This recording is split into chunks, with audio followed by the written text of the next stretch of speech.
Welcome back to another episode of Just Putting Around, the podcast where we talk all things wrestling. I'm your host, Reese Williams, and today we're counting down the top 5 John Cena rivalries of all time. Now, whether you're a member of the C Nation or one of those fans who used to chant Cena sucks like it was your national anthem, you can't deny the bloke's had some absolute bangers over the years. So we're doing a countdown. But before we hit number 1, before we hit the first rivalry on the list, let's give a nod to a few honourable mentions, because some of those deserve a cheeky mention for what they did for Cena's career. Alright, first up, JBL. The rich Texan arsehole versus a streetwise thug from West Newbury. This was Cena's first proper main event feud in 2005. That I Quit match at Judgment Day, Cena bled like a stuck pig, and it showed the world he wasn't just a rapper with some decent merch sales. Next up we got AJ Styles. Fast forward a decade, and Cena's in with one of the best in-ring workers on the planet. Their matches in 2016 and 2017 were pure magic. Money in the Bank, SummerSlam, and that Royal Rumble Classic where Cena won his 16th world title, peak wrestling. Kurt Angle. This is where it all started. June 27th, 2002, Cena walks out, slaps the Olympic hero in the face and says ruthless aggression. The balls on this bloke. They clashed a few times after that too, and it helped Cena find his feet in the big leagues. Batista. 2 powerhouse poster boys of the mid-2000s, and when they finally went one-on-one properly at WrestleMania 26, it felt massive. Cena made Big Dave tap in the main event, and it ended Batista's full-time run. Alright, let's get serious. The countdown time. At number 5, we have Brock Lesnar. Now, if you like your wrestling violent, ugly, and a little bit terrifying, this one's for you. Cena and Lesnar first tangled in 2003 when both were young bucks, but it's the 2012 and 2014 stuff that really hit different. Extreme Rules 2012, Lesnar busted Cena open in the first minute. Cena somehow survived the most lopsided beating in years. Fast forward to SummerSlam 2014, and Lesnar suplexed Cena so many times it became a meme.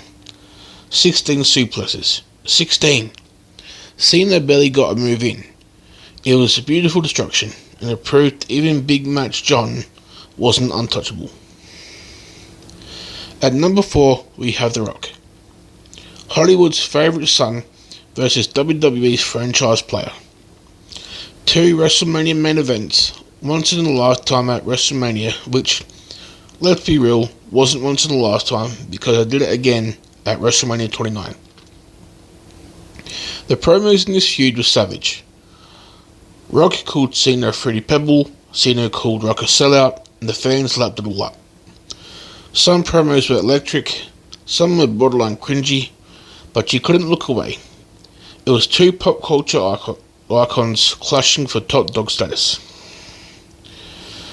At number 3, we got CM Punk. If you missed 2011's Summer of Punk, you missed one of the greatest angles of the last 20 years. The pipe bomb promo made Punk a megastar overnight. He called out Vince, Triple H, Cena, the whole machine. Then he beat Cena at Money in the Bank in 2011 in Chicago, with a molten crowd ready to riot if Cena won. Punk blowing a kiss to Vince as he legged it with the belt, iconic. They had a series of fantastic matches after that, with Punk often playing the voice of the underappreciated hardcore fan, while Cena represented WWE's clean-cut corporate poster boy. Legit magic. At number 2, we have Edge. The rated R superstar was a perfect bad guy for Cena's good guy act. Edge cashing in the first ever Money in the Bank on a beaten Cena at New Year's Revolution 2006, the definition of opportunistic. Their feud was personal. Edge threw Cena's title belt into a river, slapped his old man, and even speared Cena through flaming tables. Their TLC match at Unforgiven 06 in Edge's hometown of Toronto is one of Cena's best ever. Edge brought out a mean streak in Cena that few others could. And finally, at number 1, we have Randy Orton. Look, people give this rivalry grief because it lasted forever, but that's also why it's number 1. Cena and Orton were the guys of the PG era. Their careers ran parallel. Title matches, Hell in a Cell, I Quit, Iron Man matches, you name it, they did it. They headlined pay-per-views, house shows, Raws. Sometimes you'd swear they fought in a car park before the show started. But you know what? The chemistry was there. Orton's sadistic snake-like style versus Cena's never-say-die attitude made for a timeless rivalry. Not always a technical masterpiece, but always a moment. It's this generation's Rock versus Austin, and anyone pretending it wasn't is kidding themselves. And there you have it, my picks for the top 5 John Cena rivalries. Whether you agree, reckon I've stitched someone up, or you're screaming, what about Triple H? Let me know. Hit me up in the comments, drop me a DM, or shout it out next time you're at a wrestling show. I'll probably be there. Cheers for tuning in to Just Putting Around. I've been Reese Williams, you've been Legends, and remember, whether you love him or hate him, you can't say John Cena. Catch you next time.